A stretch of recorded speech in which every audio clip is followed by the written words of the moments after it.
歡迎大家翻嚟 AMWG 咁今日咧，我哋會同大家講一講乜嘢叫做 Matters， 而 Matters 同埋 COSC 又有啲乜嘢分別呢？首先咧，好多人誤解咗 Matters 咧係由 Omega 創立嘅，可能最易俾人誤解嘅原因之一咧就係 Omega 嘅3張卡入邊咧，其中一卡就係 Matters 嘅卡嚟嘅。而簡單啲嚟講咧 ，Matters 同埋 COSC 嘅分別咧就係 Matters 咧就係 COSC 嘅嚴格嘅版本嚟嘅。因為手錶要係獲得 Matters 認證之前咧，必須要有 COSC 認證嘅。Matters 大約咧係2001年係瑞士度成立嘅。基本上任何需要嚴格嘅測量校準同埋測試咧，都係由 Matters 負責。而 Matters 嘅測量咧，唔單止淨係用喺手錶方面啊，仲喺聲學啦、電力、交通甚至輻射方面咧，都係佢哋管轄嘅。所以好多呢啲專業嘅數據咧，都係由 Matters 去認證啦。而所有嘅認證同埋準測結果咧，都要同當地瑞士嘅聯邦司法同埋警察部門去負責嘅。而對一般嘅手錶用家嚟講咧，Omega 同帝舵咧就係最常用到 Matters 嘅品牌之一。但係咧，亦都唔係每一隻嘅手錶咧都做到 Matters 嘅測試嘅，所以我哋大家購買手錶之前咧，亦都可以了解留意一下。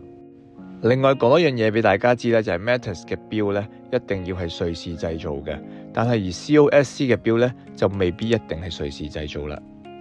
因為 COSC 嘅準測咧只係對機芯進行測試嘅啫，而 Matters 咧係對成隻組裝好嘅手錶做測試嘅，而且必須係要瑞士製造，即係我哋所講嘅 Swiss made。而 Matters 嘅檢測咧主要係做8個嘅測試嘅，同埋用10日嚟完成。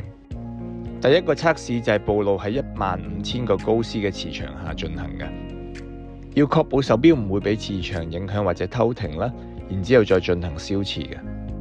而呢個 test 咧只係對機芯進行檢測嘅啫。當呢個完成咗之後咧，組裝咗手錶會再檢測多一次嘅。而第3個 test 咧就係喺手錶受磁同埋消磁之後咧，記錄佢呢2日嘅手錶誤差。而下一樣咧就係喺24小時對手錶嘅準確性嘅測試啦。而頭14個鐘咧會喺33度嘅溫度下啦，向4個方位去測試時準嘅。而剩翻嘅10個鐘咧就會喺23度嘅溫度下測試啦。而呢一個測試咧要確保手錶嘅日差平均值咧係由0至到4秒嘅。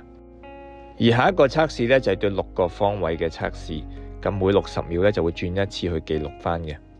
從而要確保手錶喺每一個方位咧嘅準確性都係達標。嚟到下一個測試咧就係關於手錶嘅準確性同埋佢嘅儲能嘅。喺手錶上滿年或者係1/3年嗰陣咧，要確保手錶走出嚟嘅數據咧都係達標嘅。第7個測試就係 Power Reserve 嘅儲能測試，要確保手錶真係可以行到佢哋官方公佈嘅儲能時間。而最後一樣測試咧就係佢嘅防水測試啦。要確保錶殼同埋玻璃上面唔會入水啦，同埋鎖咗把的之後咧，係真係可以做到呢個防水嘅效果嘅。咁睇完呢個 video 之後咧，希望大家對 Matters 咧會有更多嘅了解啦，亦都希望可以幫到喺大家選購手錶嗰陣咧，亦都可以考慮將有 Matters 認證嘅手錶咧列入為你哋購買手錶嘅原因之一。因為呢一種認證咧唔係由品牌自己去監管嘅，所以佢嘅可信性同埋穩定性咧係非常之高。咁喺呢個 video 完結之前咧，我哋睇一睇帝舵咧有啲乜嘢嘅 Matters 認證手錶啦。而留意翻帝舵嘅官方網站啦，有 Matters 認證嘅手錶咧都會係有呢個 logo 嘅。下一集我哋會介紹更多關於手錶認證或者機芯嘅資訊。大家記得 subscribe 我哋嘅 YouTube channel 啦，同埋 join 我哋嘅 Facebook group。咁我哋今日講住咁多先啦，我哋下一集再見。